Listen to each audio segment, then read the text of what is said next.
Hello, I can see I'm live. Constance here, your international board certified lactation consultant and registered midwife from Melbourne, presenting on the Parenting Genie TV channel or YouTube channel on yet another breastfeeding topic. So whoever is going to watch tonight, I hope you're well, wherever you are watching this from in the world. And you may have already seen the topic that I chose. So it's all about mothers tonight and why breastfeeding not just matters to babies, but also to mothers. And in some ways also to dads, because there's the economical side of breastfeeding advantages. So, okay, so breastfeeding, why does it protect mothers and what does it protect mothers against? Well, to start off with, there's a cancer risk reduction. And how does that work? So we know that mothers who have breastfed, and it's certainly dosage related as well. So the longer the mother has breastfed and also exclusively breastfed, the higher the advantages to reduce the risk of breast cancer, premenopausal, and also ovarian cancer. And so you wonder why that is? Well, breastfeeding delays the return of the menstrual cycle, and that reduces lifetime exposure to hormones such as estrogen, which can stimulate the growth of certain cancer cells. So that's just one of the simple answers. There's more to it, but just one of the reasons. Additionally, the process of producing milk from the breast cells makes a difference and makes them more resistant to mutations, the cells. So there's something happening in the breast cells that makes them more resistant to mutations like cancer cells. With ovarian cancer, by suppressing the ovulation, breastfeeding gives the ovaries a rest. So frequent ovulation involves a repeated trauma and repair to the ovarian wall. So it is explained in simple words. And if we reduce the number of ovulations over a lifetime, that statistically lowers the risk of cell errors during that repair stage. So, yeah, so that's good to know. There's also things that are of immediate benefit after you have given birth. One of the things is that the uterus, that obviously has grown hugely to accommodate the baby, needs to go back, shrink down back into the pelvis. And so by breastfeeding, under the influence of the oxytocin hormone, the uterus contracts. First of all, that lowers bleeding, so you are not bleeding as much. And also, it shrinks down the uterus much quicker to bring it back into the pelvis so that you can't actually feel it anymore. So you may remember, or you are not even, you may not even have given birth just yet, but when you've given birth, your midwife will always check where the uterus is. They would check your tummy and says, oh, it's, that many fingers below the umbilicus. And we expect usually at 6 weeks postnatal that there is no uterus to be felt anymore because it's back in the pelvis. So it can't be felt anymore. Sometimes it goes slower. Certainly after cesarean section, it can be a bit slower with the uterus shrinking back down. But breastfeeding definitely helps to make this happen faster. Now, there's also the cardiovascular health that is protected for the mother. Breastfeeding after having had a pregnancy and given birth resets the metabolism.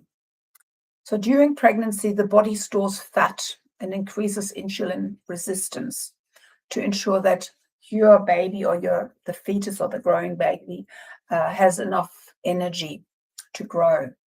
So lactation acts as a metabolic vacuum. So you usually burn 400 to 500 calories a day utilizing those fats. So the extra fats that you put on during pregnancy are being utilized during lactation. So that's why people say, oh, I'm just breastfeeding because I want to lose weight. No, that works pretty well when you've also just had a normal weight gain in pregnancy. Some mothers do put on more weight than is considered normal or average, and that might take a bit longer anyway, regardless whether you breastfeed or not. Then there's heart health. So, as I said, cardiovascular. So studies suggest that this is a metabolic reset and that improves cholesterol levels and also your blood pressure significantly, and lowering the risk of type 2 diabetes and heart disease later in life. What else would you think could be of benefit for the mother's health? Now, you may have heard how important it is for mothers to feel good mental health after giving birth. And for some mothers, it's really difficult because they may have already a risk because of different mental health issues. They may have a risk of postnatal depression or also post-traumatic stress syndrome called PTSD. And so the oxytocin that is released during the breastfeeding process, and by all means, we have to think about successful breastfeeding. So if you struggle with breastfeeding, then your oxytocin may not be as advantageous as it should be. But it is an anti-stress hormone, and it lowers blood pressure, and it creates this physiological sense of calm during feeding. So quite often mothers also get quite sleepy and tired when they feed their babies, and that's due to prolactin release, which is also called the milk-making hormone. So prolactin has a sedative effect and often makes mums and parents fall back to sleep during nighttime feeding as well. So, and much quicker. And then there's the bonding due to oxytocin release. So oxytocin is the love hormone, the hormone of connection, the hormone of bonding. And so if breastfeeding goes well, there will be that positive feedback, and it can be protective against symptoms of postpartum depression and also PTSD. Okay, and then there's something that you may not have heard of at all. I have talked about it in some years ago on some of the Facebook lives that we did for Parenting Genie, and that's LAM. LAM, LAM, stands for lactation amenorrhea method. Now that means lactation means breastfeeding. Amenorrhea means you do not have a period. And the method is to not get pregnant with that method. So lactation amenorrhea method has actually shown in research to be as high as the combined pill in the first 6 months. But there's a bit of a story to it to realize what you have to do. So it's all about exclusive breastfeeding. So no extra foods, and really feeding baby to cue. Whenever the baby needs to feed, the baby needs to be fed, not spacing out feeds. And also making sure that you have not had a period yet. And that's why it's only reliable to that high extent in the first 6 months, because what happens at 6 months after exclusive breastfeeding, you would start introducing extra food, solid food, weaning foods, meaning that the baby is starting on a family diet. And that means that your breastfeeding will not be happening as frequently anymore. But if your period returns at 3 months, then again, LAM or lactation amenorrhea method is no longer reliable. So you must know that. So why does it work? Frequent nursing sends signals to the brain to suppress the hormones that trigger ovulation. While it requires specific conditions, such as exclusive breastfeeding and having a baby under 6 months, it is a biological mechanism for child spacing. And there is some anthropologists who have studied tribes or people from different countries who live in a very in an environment that is not been industrialized and not been interfered with. And that's quite interesting. Their goal in life were found to be having as many children as possible. But they usually only had a child every 3 years. And it was found the reason was LAM, lactation amenorrhea method. They were doing so much breastfeeding that they just couldn't get pregnant. And that was helping them as well, because that meant the mother was much healthier for the next pregnancy again. And yeah, there was that child spacing, which is a good thing. I mean, we usually do it chemically these days or with devices to prevent another pregnancy, but it's good to know, isn't it? Yeah, and then, and this is actually interesting for the family, the whole family to know about, like if there's a dad or if there's another mother, if if you're in a relationship that has got two mothers, or then that would be maybe one of the ones would be the breadwinner, or it would be the father, the breadwinner, to start off with, at least until mum is finished with maternity leave. Or I don't know the sort of situation, but going back the economic impact. So there is direct savings to breastfeeding, and especially if it's exclusive, successful breastfeeding, because there's no cost to formula, bottles, or sterilization equipment. And then there's the indirect savings. And that means fewer pediatric visits and prescriptions due to increased problem with immunity, for the baby needing to have more medication. And that is lowering also healthcare spending in the big picture. The key takeaway is breastfeeding is a long-term investment in the parent's health, offering protection that lasts decades after weaning. So I just repeat a few things. The metabolic reset, it's like pregnancy as a major software update for your body that uses a lot of energy. So you've used all that energy to grow a beautiful baby, or maybe 2 babies or 3 babies.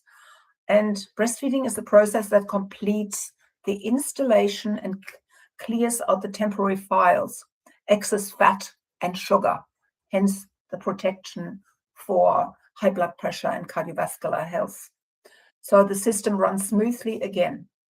Then the other reason is cellular maturity. So that means breastfeeding allows breast cells to do exactly what they're meant to do. And that means work producing milk and they're more stable and less likely to have abnormally created cancer cells. And then there is the hormonal protection. Every time you nurse, your body releases the hormone that activates the lower stress level and blood pressure response. And so that's really important to know. And then I've got a bit of a cheat sheet here, so don't worry if I just look back a lot. But I just want to tell you that this is all researched. All what I'm saying right now is researched. So the duration of breastfeeding matters. That was a study of 2026, so that only came out recently. And that's like a analysis of 23 different studies. And it provides a clear dose response message to us all. So women who breastfed for more than 11 months total lifetime duration showed a significantly lower risk of breast cancer compared to those who did not. Now, every additional 12 months of breastfeeding is associated with an estimated 4.3% reduction in breast cancer risk. So we still can get breast cancer, even if we've done breastfeeding and done everything that we think is right, but we have lowered the risk. There's also the research in 2023 that is called targeted protection, and that highlights that breastfeeding reduces the risk of triple negative breast cancer by 20%, and it reduces the risk up to 55% for carriers of the BRCA1 mutation gene. So you've heard of BRCA1, which is, some of us carry that gene and hence are much more likely to develop breast cancer. And you've heard of people who had breast mastectomies just because they didn't want to get that breast cancer because they had the mutation, which doesn't mean that you don't get it, but it's important also for those people to maybe do family planning before they get to that situation where they think, oh, I best not have breasts. So really there's such a big reduction in the risk, and so it's worthwhile even reading it up a little bit more. In terms of cardiovascular health, there has also been some studies, and there has been some publications in the Journal of the American Heart Association. And the findings were that women who breastfed at some point in their lives were 11% less likely to develop cardiovascular disease and 12% less likely to suffer a stroke later in life. Just imagine that. So that's why it's important that we have people like lactation consultants to help mothers to reach their breastfeeding goals, because it's not easy. It's quite hard. But once it's established and it's working, it becomes easy. So in that study that was published in the Journal of American Heart Association, they suggested that lactation helps reset the maternal metabolism, and that's what I've just mentioned before, after pregnancy, specifically by mobilizing fat stores that are otherwise difficult to lose, which improves cholesterol and blood pressure profiles. So I'm just repeating what I've already said, just to give you a chance to understand it a little bit more.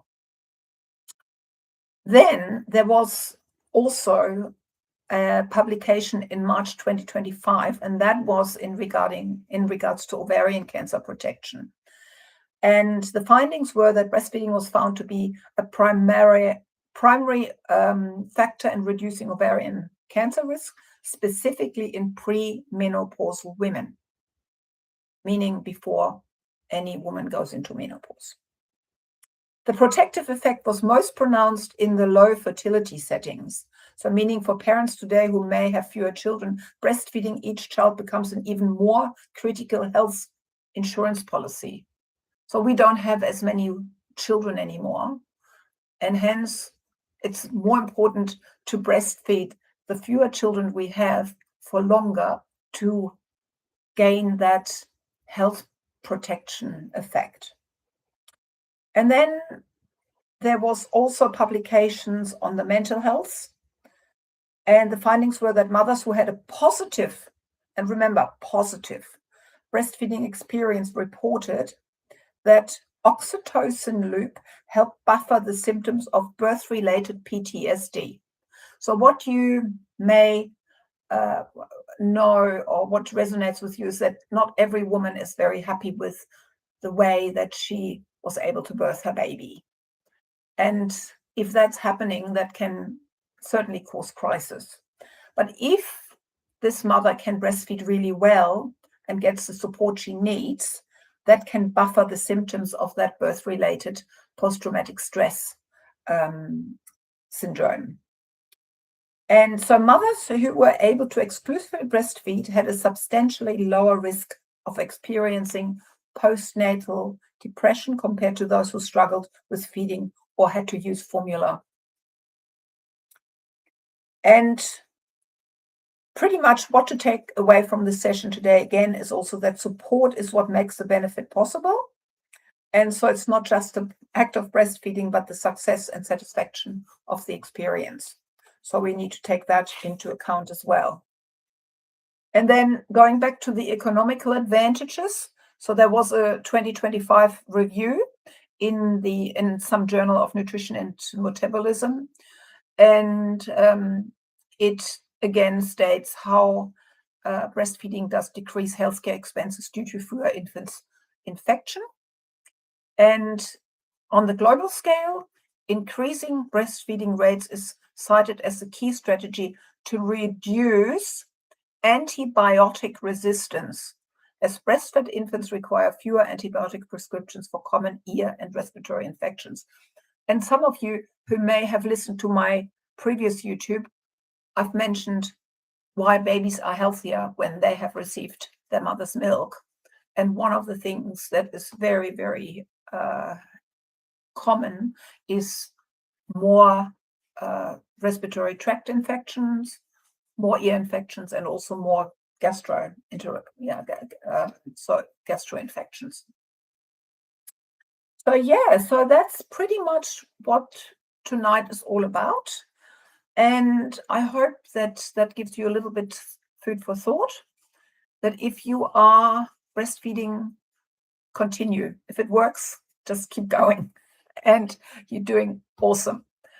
And if you struggle and you're thinking it's not working for me, please seek some support. And on that note, I'll see you again in a week's time. Have a good one. Thanks for watching.